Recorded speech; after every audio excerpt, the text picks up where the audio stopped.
அருளுடைய பரம்பொருளே, மன்றிலாடும் ஆனந்த பெருவாழ்வே, அன்பர் உலர்த்தாம் தெருளுடைய உல முழுதும் கோயில் கொண்ட சிவமே, மெய் அறிவாம் தெய்வமே, இம்மருளுடைய மனப்பேதை நாயினேன் செய்வன்பிழையை சிறிதேனும் மதியாதில் இருளுடைய பவக்கடல் விட்டேறேன், என்னை ஏற்றுவதற்கு எண்ணுக என் இன்பத்தேவே அப்படின்னு சொல்றார்.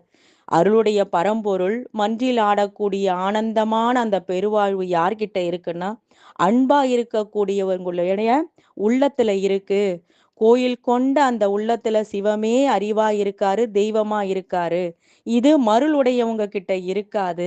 மனப்பேதையா இருக்கக்கூடிய எனக்கு என் வன்பிழையெல்லாம் பொறுத்து என்னைய காத்து ரட்சிக்கணும். இருளுடைய பவக்கடல் விட்டேறேன், நான் எப்ப இந்த கடல்ல இருந்து மேலே ஏறி போவேன் அப்படின்னு சொல்லி அந்த பாடல்ல சொல்லக்கூடிய கருத்து தான் இதுலயும் 4ஆம் திருமுறையில வரக்கூடிய இந்த பாடலும் சொல்லுது. எப்படி கரும்பு கடிச்சு மென்னு துப்பி அந்த உமிழ்நீரோட அந்த சாரை நாம உள்ள விழுங்கும் போது அது ஒரு சுவையும் அது ஒரு உணர்வும் ஏற்படுதோ, அது போல கரும்பு ஜூஸ் கடைக்கு போன உடனே ஜூஸை பிழிஞ்சு கையில கொடுத்த உடனே குடிச்சிடுற மாதிரி நிறைய விஷயங்கள் நாமா உணர்ந்து நாமா எடுத்து அதை படிக்கும்போது அதுல கிடைக்கக்கூடிய சுவையும் இது மாதிரி ஜூஸா கிடைக்கக்கூடிய திருமுறையில இருக்கக்கூடிய ஒவ்வொரு பாடல் அடுத்தடுத்த நிலைக்கு போகும்போது இப்படி கிடைக்குது. அதே கரும்புனுடைய சாறு தான் சர்க்கரையாவும் கற்கண்டாவும் நமக்கு வருது.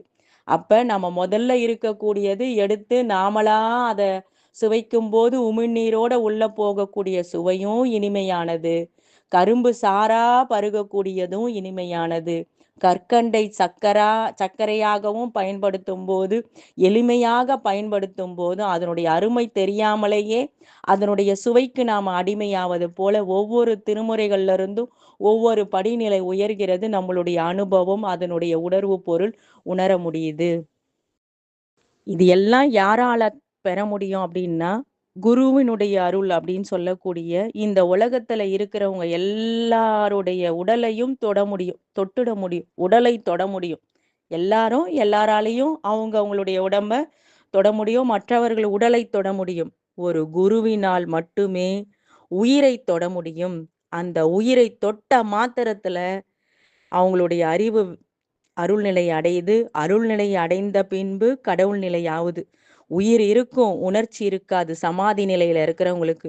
அந்த சமாதி நிலை தான் உயிர் அனுபவம் அப்படின்னு சொல்லக்கூடியது. அந்த உயிர் அனுபவத்துல இருக்கக்கூடிய சமாதி நிலையில இருக்கக்கூடியவங்களுக்கு உடம்ப சுத்தி மண் இருக்கும், புழு இருக்கும், எல்லாமே இருக்கும். ஆனா உயிர் சிவத்தினுடைய தன்மையில இருக்கும்.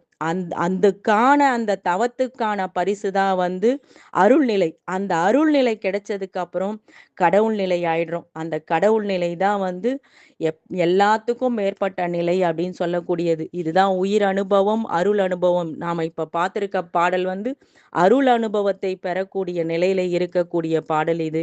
இது எப்படி கிடைக்கும்னா குருவினுடைய முயற்சியால, குரு சொல்படி நாம கேட்கறதுனால அது எல்லாமே நமக்கு கிடைக்கும். ஞான சம்பந்தர சர்க்குரு மணியே அப்படின்னு சொல்றாரு. அதுக்கப்புறம் வரக்கூடிய பாடல்ல அடுத்தடுத்து அவர் என்ன சொல்றாருன்னு நம்ம பார்ப்போம். இறையருளுக்கும் திருவருளுக்கும் குருவருளுக்கும் நன்றி.